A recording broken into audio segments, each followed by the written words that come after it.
Hello everyone, this is Sandeep Rathore again. Welcome to my channel US Recruitments. Now in this video, we are going to discuss about tricky interview question and answers for the team leaders. In the previous videos as well, I have discussed a lot of interview questions. But in this particular video, I have represented some question and answers especially for team leaders. तो पहले जो interviews हैं interview question answers हैं उनमें हमने discuss किया है काफ़ी फ्रेशर्स के बारे में भी हमने डिस्कस किया है फ्रेशर्स को किस तरह से इंटरव्यू देना चाहिए एक्सपीरियंस कैंडिडेट्स के लिए भी किया है बट कुछ ट्रिकी क्वेश्चंस हैं जो कि स्पेशली फॉर टीम लीड्स हैं तो वो हम इस वीडियो में उनके बारे में डिस्कस करेंगे तो चलिए सबसे पहला है एक बेसिक क्वेश्चन से स्टार्ट करते हैं चीज़ें बेसिक से स्टार्ट होती तो अच्छी लगती हैं so your question is what are the roles and responsibilities of a team leader ठीक है तो सबसे पहले चलते हैं टीम लीडर की रिस्पॉन्सिबिलिटीज क्या होती है ये क्वेश्चन आपसे पूछा गया है first keeping the team together team को एज अ टीम बनाना कि वो एज अ टीम परफॉर्म कर सके एक दूसरे के साथ अच्छे से परफॉर्म कर सके ये पहली responsibility now assigning the responsibilities to each team member एक टीम लीडर को पता होता है कि कौन कैंडिडेट किस तरह का काम कर सकता है तो उसको उसकी कैपेबिलिटीज के अकॉर्डिंग उसकी रिस्पॉन्सिबिलिटीज असाइन करना ये भी एक काम होता है टीम लीडर का now evaluate the teams performance team की जो परफॉर्मेंस है उसे इवेल्युएट करना ठीक है मंथली कर सकता है क्वार्टरली कर सकता है डे टू डे बेसिस पर इवेल्युएशन किया जा सकता है रिपोर्टिंग के थ्रू किया जा सकता है तो उस तरह का क्या करना इवेल्युएशन करना केपीआई इंडिकेटर्स होते हैं उसके थ्रू क्या कर सकता है वो इवेल्युएशन कर सकता है as a team lead monitoring the progress of the project कोई प्रोजेक्ट है अगर आप किसी प्रोजेक्ट के टीम लीड हैं तो वो प्रोग्रेस कहाँ तक पहुंची है उस प्रोजेक्ट को कंप्लीट होने की वो आप डिस्कस कर सकते हैं उसको मॉनिटर कर सकते हैं या प्रोजेक्ट नहीं है अगर आप डे टू डे कोई वर्क कर रहे हैं ठीक है फॉर एग्जांपल रिक्रूटमेंट में चीज़ें देख रहे हैं आप डे टू डे अगर आप रिक्रूटमेंट के टीम लीड हैं टीम लीडर हैं तो क्या क्या एक्टिविटीज़ होनी चाहिए क्या सबमिशंस हुए हैं नहीं हुए हैं तो वो सारी चीज़ों की मॉनिटरिंग करना right and the last is report the progress of the project to the next level of management तो जो भी प्रोग्रेस की रिपोर्ट है उसको रिप्रेजेंट करना मैनेजमेंट के सामने राइट तो अब आप इसको आंसर कर रहे हैं तो आप इस तरह से कह सकते हैं कि भाई these are the responsibilities of a team leader and I am very excited to play the responsibility to complete the responsibilities like these and I'm very confident that I can do these things right now the first question is completed now let's go to the second question what are the qualities required to be a successful team leader अब आपसे उसने पूछा है कि भाई आप समझाइए मुझे हायरिंग मैनेजर आपसे पूछ रहा है कि आप मुझे बताइए कि टीम लीडर को सक्सेसफुल होने के लिए कौन कौन सी स्किल्स रिक्वायर्ड है राइट पहले भी वीडियोस में हमने टीम लीडर की जो स्किल्स है वो रिप्रेजेंट की है बट यहाँ पर हमें एज अ क्वेश्चन वो चीज़ें रिप्रेजेंट करनी है सबसे पहला आपका आंसर होना चाहिए team leader should have good communication skills ठीक है कम्युनिकेट कर सके अपने लोगों से अपनी टीम से इंटीग्रिटी एंड अकाउंटेबिलिटी इंटीग्रिटी को मेंटेन करना जो चीज़ें कॉन्फिडेंशियल हैं उनको कॉन्फिडेंशियली ट्रीट करना अपने अकाउंट्स की रिस्पॉन्सिबिलिटी लेना अकाउंटेबिलिटी लेना ये उसका क्या होना चाहिए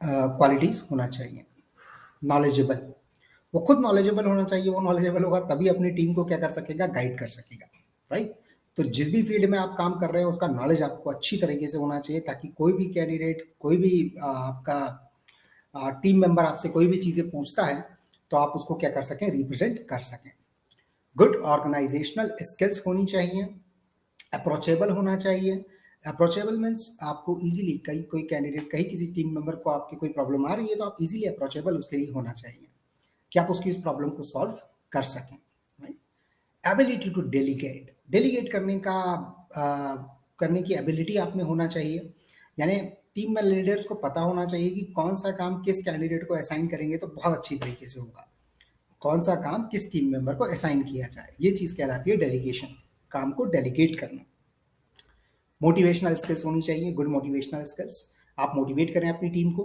अच्छा परफॉर्म करने के लिए उन्हें अप्रिशिएट करें ठीक है तो मोटिवेशन स्किल्स उसकी होनी चाहिए फेयर एंड लॉजिकल जहाँ जो चीज़ें फेयर हैं जहाँ लगता है कि जहाँ जो चीज़ होनी चाहिए उसको उस तरीके से उस फेयर तरीके से किया जाए ठीक है लॉजिकल होना चाहिए। जहाँ आपको लगता है कि भाई ये चीज़ें जो हैं मैंडेटरी हैं, तो वो मैंडेटरी वाली चीज़ें तो कंप्लीट होना ही चाहिए। अदर्स चीज़ें आपको जो लगता है कि हाँ ये ज़रूरी हैं, तो उन्हें भी कंप्लीट किया जाए। ठीक है ना। However, be very careful of any lies और ओवर कमिटमेंट। ठीक, ओवर कमिटमेंट मत कीजिए। इसमें से आपको जो लगता है कि स्किल्स मेरे पास हैं वो रिप्रेजेंट कीजिए, because this is digital age where it is not difficult to get recommendations and reviews about you. Digital age है, सोशल मीडिया का जमाना है। ठीक है, तो आपके बारे में रिव्यूज और रिकमेंडेशन पता करना बहुत कोई बड़ी बात नहीं है। ठीक है, जब आपका बैकग्राउंड चेक होगा या जब आपके क्वालिटी चेक किया जाएगा, तब ये चीज़ें आपको ध्यान में रखनी होगी। Right. I hope we have completed second question as well. Let's move to the third one. That is, what is the importance of discipline and integrity in this role? अब आप उसको ये एक्सप्लेन करेंगे। उसका क्वेश्चन है कि आप क्या समझते हैं, डिसिप्लिन कितना इंपॉर्टेंट है, इंटीग्रिटी कितनी इंपॉर्टेंट है। राइट। तो डिसिप्लिन तो सभी लोग समझते हैं कि डिसिप्लिन क्या है, डिसिप्लिन में रहना। ठीक है। So, if discipline, a simple answer to this question can be something like, I do understand that a team lead is a very responsible position.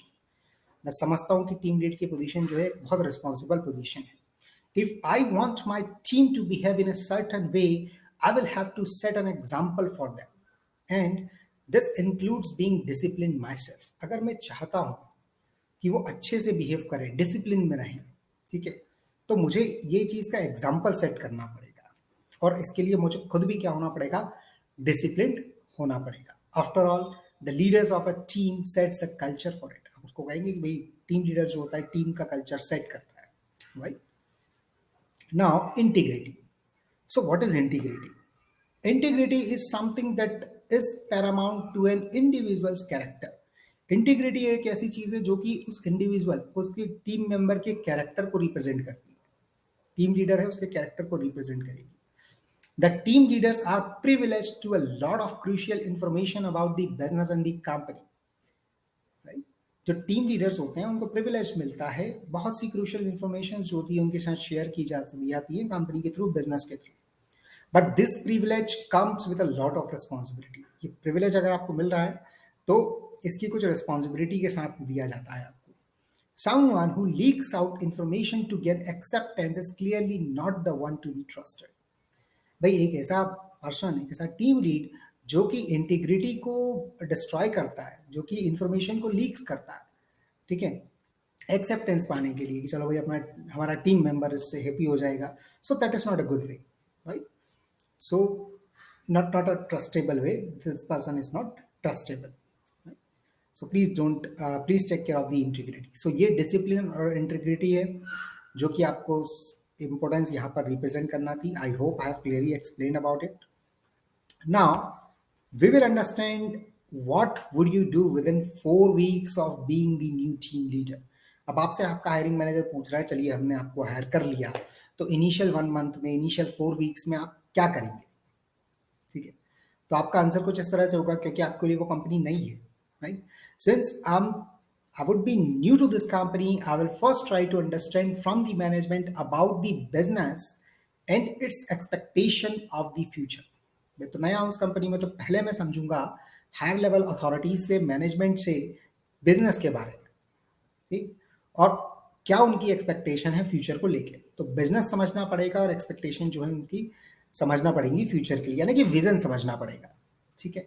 Second step, in addition to this I will get into small meetings with my team to develop rapport and understand how they are working currently, any suggestion for improvement from them, and any other ideas. Secondly मैं क्या करूंगा, मुझे vision clear हो गया, ठीक है, कि ये फ्यूचर है, हमें ये चीज़ें करना है कंपनी। ठीक है, तो मैं एक स्मॉल मीटिंग करूंगा। उस स्मॉल मीटिंग में मैं ये समझने की कोशिश करूंगा कि लोग अभी प्रेजेंटली कैसे काम कर रहे हैं, क्या किसी इंप्रूवमेंट की रिक्वायरमेंट है, कहीं किसी सजेशन की रिक्वायरमेंट है। जो टीम मैनेजर्स भी, अगर मुझे कोई टीम मेंबर्स भी जो मुझे कोई सजेशन देंगे, so I would be open for that. And any other ideas, अगर उनके पास कुछ आइडियाज हैं तो वो भी मेरी रिस्पॉन्सिबिलिटीज है उनको सुनना।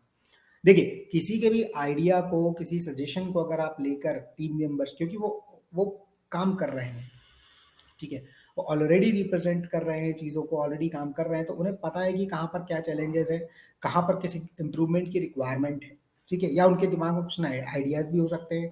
तो उन आइडियाज़ को लेकर और अपने भी आइडियाज़ को लेकर सबके अकॉर्डिंग जो आइडियाज़ हैं उनको उनके थ्रू मैं क्या करूँगा, आगे की प्लानिंग करूँगा। Once both these things are ready, I will develop a plan outlining that what is our vision and how we will achieve it. ठीक, अब जब ये चीज़ें हो गई, दोनों चीज़ें हो गई, तो मैं अपनी एक प्लानिंग बनाऊंगा। उस प्लानिंग में मैं डिफाइन करूंगा, टीम मेंबर से डिस्कस करूंगा कि भाई ये हमारा विजन है और हम डिसाइड करेंगे कि इसको हम किस तरह से अचीव करें। तो ये जो है हम थर्ड स्टेप में उनके साथ डिस्कस किया जाएगा कि ये हमारा, हमें यहाँ तक पहुँचना है, हमें ये चीज़ें करनी है, इस क्वार्टर में ये चीज़ें हमें कंप्लीट करनी है। अब देखिए हम इसको किस तरह से अचीव करते हैं, उनसे डिस्कशन किया जाएगा। Once it is accepted by the management and agreed upon the team, I shall get into the implementation and reporting phase.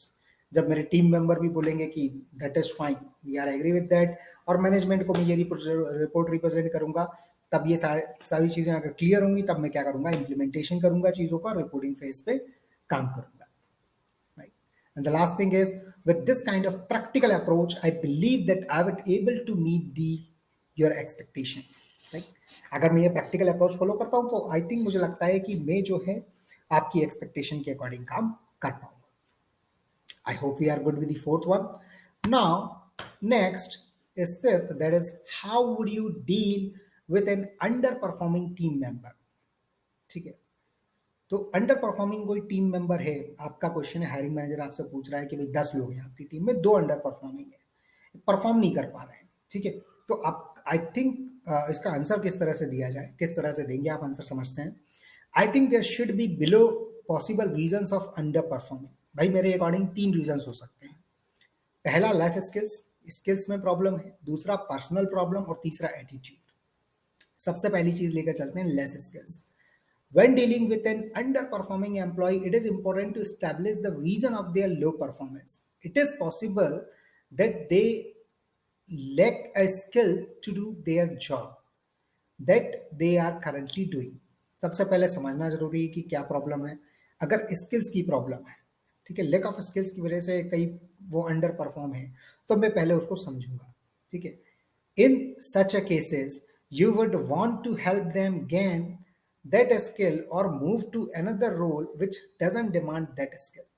तो अब अगर किसी पर्टिकुलर स्किल की वजह से वो अंडर परफॉर्म्ड है, तो मेरे पास 2 तरीके हैं। या तो मैं उसकी हेल्प करूंगा वो स्किल को गेन करने में, जो कि सबसे अच्छा तरीका है, ठीक है। उससे क्या होगा, वो भी मोटिवेट होगा, वो भी चीज़ों को समझेगा और वो भी उस स्किल को गेन करने के लिए तैयार होगा। और इन केस अगर मुझे ऐसा लगता है कि वो स्किल्स वो गेन नहीं कर पाए या नहीं कर पा रहा, तो दूसरा तरीका ये है कि मैं उसको किसी दूसरे रोल में मूव करूंगा जहां पर उस पर्टिकुलर स्किल की रिक्वायरमेंट नहीं है।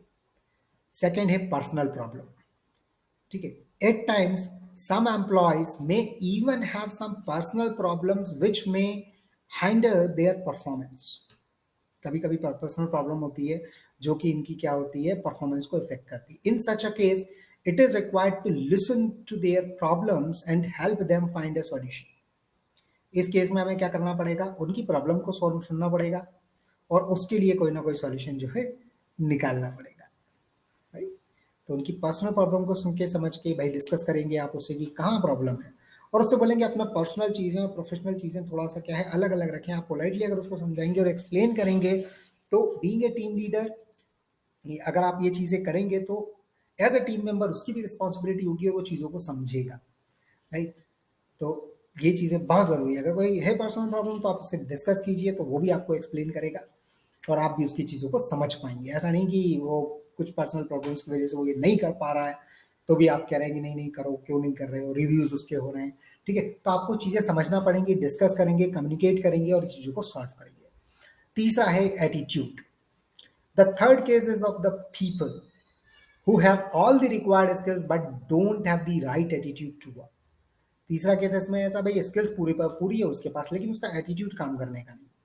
Now attitude correction is something that is associated with the will of the person. भाई एटीट्यूड हमें पता है कि पर्सन जब तक वो खुद अपने आप में चेंज नहीं होगा तब तक वो क्या होगा, चीजें सॉल्व नहीं होंगी। अब वो खुद में चेंज हो इसके लिए क्या कर सकते हैं, आप उससे कम्युनिकेट करिए, उससे डिस्कस कीजिए कि तुम में ये प्रॉब्लम है, तुम्हारे एटीट्यूड में ये प्रॉब्लम है, तो डेफिनेटली क्या होंगी, प्रॉब्लम सॉल्व होंगी। तो आपको डिस्कस करना पड़ेगा, उसे बताना पड़ेगा कि ये एटीट्यूड रखोगे तो ये प्रॉब्लम्स आ रही हैं, इस एटीट्यूड से ये प्रॉब्लम आ रही है, या यहाँ तुम्हारा एटीट्यूड अच्छा है, काम तुम बहुत अच्छा कर सकते हो, you have all the required skills, you can perform the work, but just because of your attitude you are lacking, you are under performing. तो इस चीज पे थोड़ा सा काम कीजिए डेफिनेटली। अगर उसको आपके साथ काम करना है, आपको उसके साथ काम करना है, ठीक है, तो वो क्या होगा, इन चीजों को समझेगा और वो अपने एटीट्यूड में डेफिनेटली कोई ना कोई चेंजेस लाएगा। अब हमारा नेक्स्ट जो क्वेश्चन है वो है, how would you keep your team motivated? आप अपनी टीम को कैसे मोटिवेटेड रखते हैं? ठीक है, मोटिवेशन के आगे आपने और भी चीजें पढ़ी हैं, लेकिन अभी हमारे पास ऐसा क्वेश्चन है कि कैसे भाई आप आपकी टीम को मोटिवेटेड रखते हैं। Whenever we talk about motivation, a lot of people think out of monetary aspects. Money is a big booster, but motivation is much beyond money. तो जब भी मोटिवेशन की बात की जाती है, लोग मनी, मॉनेटरी एस्पेक्ट को जो है प्रेजेंस देते हैं, ठीक है, लेकिन हम मुझे लगता है, हमें लगता है कि मनी से भी ज़्यादा मोटिवेशन जो होता है वो चीज़ों को सॉल्व करने के लिए काम आता है। देखते हैं कौन कौन सी चीज़ें जो हैं जो कि मोटिवेट कर सकती हैं। पहला, हैविंग क्लियर गोल्स। गोल्स जो है क्लियर होना चाहिए। Knowing what you are trying to achieve is half the battle done, because you start taking these steps into the right direction. अगर आपके टीम मेंबर्स को पता होगा ना कि गोल्स क्या हैं, तो आपने आधी लड़ाई वैसे ही जीत ली है। क्यों? क्योंकि अब वो अपने गोल्स के टूवर्ड्स काम करेंगे, एक राइट डायरेक्शन में काम करेंगे, right? Clear communication, this is one of the strongest weapon you have in your arsenal. ठीक है, तो एक बहुत अच्छा वेपन है कम्युनिकेशन। कम्युनिकेट कीजिए, कम्युनिकेट करेंगे, प्रॉब्लम समझेंगे, उनकी चीज़ों को सॉल्व कर पाएंगे। Next is an approachable boss. Knowing that you have a boss inside whose cabin can you can easily walk to discuss your problems, concerns and doubts. उन्हें पता होना चाहिए कि भाई कोई भी प्रॉब्लम है वो मेरे पास आ जाएंगे, टीम लीडर, मेरी रिस्पॉन्सिबिलिटी है कि भाई मैं उनकी चीज़ों को सॉल्व करूँ। तो एक अच्छा बॉस बनने का ट्राई कीजिए। Good work environment and team chemistry. ठीक है, एक अच्छा एनवायरमेंट सभी चाहते हैं। A light work atmosphere where everyone respects each other, corporates and share a cordial work relationship enhances the energy to enjoy work in your team. एक अच्छा atmosphere जो होता है उसमें सभी एक दूसरे की रिस्पेक्ट करें, इस तरह का एटमॉस्फेयर जो है क्रिएट कीजिए। ठीक है, एक दूसरे से कॉर्डियल रिलेशनशिप हो, एक दूसरे से अच्छी रिलेशनशिप हो। ठीक है, एक दूसरे का थोड़ा एज ए टीम वो सपोर्ट कर सकें। Appreciation for the work. This can be simple as a thank you to appreciation on a public platform and even monetary rewards. तो आप कोई अच्छा काम कर रहा है, अच्छा परफॉर्म कर रहा है, तो उसको डेफिनेटली अप्रिशिएट कीजिए। ठीक है, आप उसको रिवॉर्ड्स भी दे सकते हैं, मॉनेटरी रिवॉर्ड्स भी दे सकते हैं, बट अप्रिसिएशन इज मस्ट। इस अप्रिशिएशन से क्या होता है, लोग ज़्यादा काम करते हैं, अच्छा काम करते हैं। कुछ लोगों को लगता है कि हम उन्हें अप्रिशिएट करेंगे तो वो सर पे ना चढ़ जाए, ऐसा कुछ नहीं है ना। अगर आप आपके टीम मेंबर को अप्रिशिएट करेंगे तो डेफिनेटली वो क्या होगा, आगे की चीज़ें और अच्छे से करेगा, और तरीके से करेगा कि भाई मुझे ये काम करने से अप्रिसिएशन मिलता है, और वो उस काम को बार बार करेगा, right? So please remember, appreciation is very important. Not reprimanding failures, accepting the failures of your team with the same generosity with which you accept their success gives them the confidence, right? भाई अगर team से by chance कोई गलती हो गई, कुछ failure हुआ है, तो उसको उसी तरह से एक्सेप्ट कीजिए जिस तरह से आपने उनको अप्रिशिएट किया था, जिस तरह से उनकी सक्सेस में उनको आपने डील किया था। ठीक है, तो फेलियर में भी अच्छे से रहिए, सक्सेस में भी अच्छे से रहिए। ऐसा नहीं है कि काम आपकी वजह से बिगड़ गया, ठीक है, तो पूरा ब्लेम जो है हमने उन पर डाल दिया। ठीक है, तो दोनों ही सिचुएशंस में आपको क्या करना है, बहुत अच्छे से डिसीजन लेना है ना। Being respectful and supportive. ठीक है, if you are respected the other human being irrespective of their levels of hierarchy, they are bound to work with you। ठीक है, अगर आप लेवल ऑफ हायरार्की अलग चीज है, रिस्पेक्ट अलग चीज है, ठीक है। अगर आप लेवल ऑफ हायरार्की को मेंटेन करेंगे तो क्या होगा, ये चीजें मेंटेन करेंगे और रिस्पेक्ट के साथ चलेंगे तो ये चीजें प्रॉब्लम नहीं आएगी ना। Opportunities for growth and self development, उनको ग्रोथ और सेल्फ डेवलपमेंट की अपॉर्चुनिटीज दीजिए। अगर अच्छा परफॉर्म कर रहे हैं तो उनको ये अपॉर्चुनिटीज देना जरूरी है। गुड वर्क लाइफ बैलेंस दीजिए उनको, कि वर्क लाइफ बैलेंस उनका अच्छा रहे। Now the next question is, how do you manage a conflict between your team members? The foremost thing is to see is the nature of dispute, कि भाई nature of dispute हम समझेंगे। अगर sexual harassment और case of abuse है तो उसे दूसरी तरीके से डील किया जाएगा ना।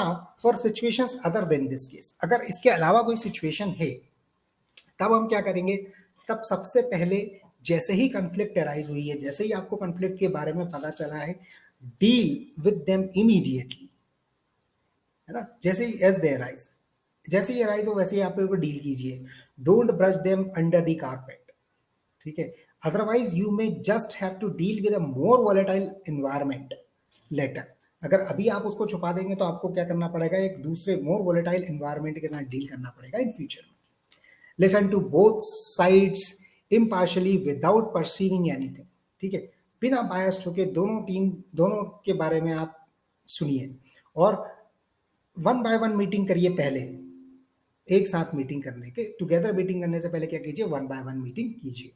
The style would depend on the situation of and the people, जो भी आपकी स्टाइल है वो डिपेंड करेगी सिचुएशन और पीपल पर। At times just venting out the emotions, let them see the solutions themselves. पहले उनसे बोलिए कि भाई आप सॉल्यूशन निकालिए, ठीक है। अगर वो सॉल्यूशन नहीं निकाल पा रहे हैं तो उन्हें क्या दीजिए, सीरीज ऑफ गाइडेड क्वेश्चन दीजिए। कि सपोज ए और बी कैंडिडेट है, ठीक है, तो आप थोड़ा सा गाइडेड दीजिए कि भाई ए तुम ये कर लो, बी तुम ये कर लो। नहीं कर पा रहे तो बी तुम ये कर लो, ए तुम ये कर लो, राइट। तो इस तरह के गाइडेड क्वेश्चंस दीजिए, जिससे उनका क्या होगा, थोड़ा सा माइंड डेवलप होगा और वो क्या करेंगे, इस चीज को खुद ब खुद सॉल्व करेंगे, right? Now, as far as possible, include the employees involved in the conflict to be a part of the process to reach the conclusion. जो conflict जब हुई थी, जब जहां लोग थे, जो लोग थे उनको भी क्या करिए, बुलाइए, उनसे डिस्कस कीजिए, तो आप क्या कर सकते हैं, सॉल्यूशन इसका निकाल सकते हैं। Now, the last is how do you evaluate your team's performance? अब आपकी टीम परफॉर्मेंस को कैसे इवेल्युएट करते हैं? सबसे पहली चीज है set up KPIs and have a base line, ठीक है। केपीआई की परफॉर्मेंस इंडिकेटर उन लोगों के लिए सेटअप कीजिए, उसमें उनको बताइए कि आपसे हमारी ये मिनिमम एक्सपेक्टेशन ये है, एज ए होल टीम और एज एन इंडिविजुअल ये है, ठीक है। सेकेंड चीज होती है इवेल्युएशन। पहले आपने केपीआईज बता दिया उनको, उनसे क्या एक्सपेक्टेशन है, उनके क्या टारगेट्स हैं, आपने बता दिए। Second evaluation, evaluation should be done both as a team and as an individual basis. Many of times people hold themselves back in team settings but would open in a one-on-one meeting. बहुत सी बार क्या होता है, लोग team meetings में ये चीजें explain नहीं कर पाते हैं, बट जब आप उनसे वन बाय वन मीटिंग करेंगे चीजों को समझने के लिए, तो आपको चैलेंजेस भी बताएंगे, वो क्या करना चाहते हैं, कैसे करना चाहते हैं, वो सारी चीजें जो है आपको एक्सप्लेन करेंगे। तो इवेल्युएशन जो है बहुत इंपॉर्टेंट पार्ट है। आपको क्या करना पड़ेंगी, चीजें उनकी समझना पड़ेंगी कि कहाँ चीजें, कहाँ प्रॉब्लम है और कहाँ उनकी परफॉर्मेंस में प्रॉब्लम आ रही है। Third is while evaluating be practical and put yourself in their position to see if what you expected was actually possible. जब आप इवेल्युएशन करें तब आप प्रैक्टिकल रहें और ये समझें और उन्हें अपनी जगह रखकर देखें, ठीक है। अपने आप को उनकी जगह रखकर देखें और ये देखें कि जो एक्सपेक्टेशन आपने दी थी उनको, क्या वो एक्चुअली पॉसिबल है, ठीक है। अगर नहीं है, at the end of the meeting you find yourself readjusting the targets and the means to achieve them. The best thing about having an evaluation process is that it allows you to fix the problem early and also plan your resources for the future, ठीक है। अगर नहीं है, आपको कहीं लगता है कि रीएडजस्ट किया जाना चाहिए टारगेट्स को, ठीक है, तो अब वो आप क्या कर सकते हैं, कर सकते हैं यहाँ पर। तो इस तरह से क्या करता हूँ, मैं अपनी टीम को इवेलुएट करता हूँ, अपनी टीम की परफॉर्मेंस को देखता हूँ केपीआईज के थ्रू। फिर केपीआईज से उनको टारगेट्स दिए जाते हैं, उन टारगेट्स का इवेल्युएशन करता हूँ, जहाँ चेंजेस की जरूरत होती है वहाँ चेंजेस करता हूँ। फिर नेक्स्ट क्वार्टर में जो होता है, मैं इवेल्युएशन की प्रोसेस करता हूँ, उनके केपीआई सेट करता हूँ। तो इस तरह से जो होती है वो टीम की परफॉर्मेंस बनी रहती है, राइट। तो यहाँ पर जो वीडियो था हमने स्पेशली टीम मैनेजमेंट के क्वेश्चन से रिलेटेड, बहुत ट्रिकी क्वेश्चंस होते हैं जब आप इंटरव्यू देने जाते हैं, तब क्या होता है आपको दिमाग में नॉर्मल सी चीजें आती है कि नॉर्मल से क्वेश्चंस होंगे, और सडनली ऐसे क्वेश्चंस आते हैं तो क्या होता है, थोड़ा सा हेजिटेशन होता है। तो वो हेजिटेशन ना हो, वो चीजें ना हो, इसके लिए हमने ये सीरीज बनाई है। और भी बहुत से इंटरव्यू के क्वेश्चंस जो है मैंने यहाँ पर ऑलरेडी बना दिए हैं। बहुत सारे वीडियोस आपको इंटरव्यू के क्वेश्चंस रिलेटेड मिलेंगे, फ्रेशर्स के लिए मिलेंगे, एक्सपीरियंस कैंडिडेट के लिए मिलेंगे, स्पेशली फॉर यूएसआईटी रिक्रूटमेंट के लिए मिलेंगे, managers, leaders, everything you will get in this in the channel, right? I hope you like the video. Thanks for watching the video. Please share, like, subscribe. Bye. Take care. See you. Bye.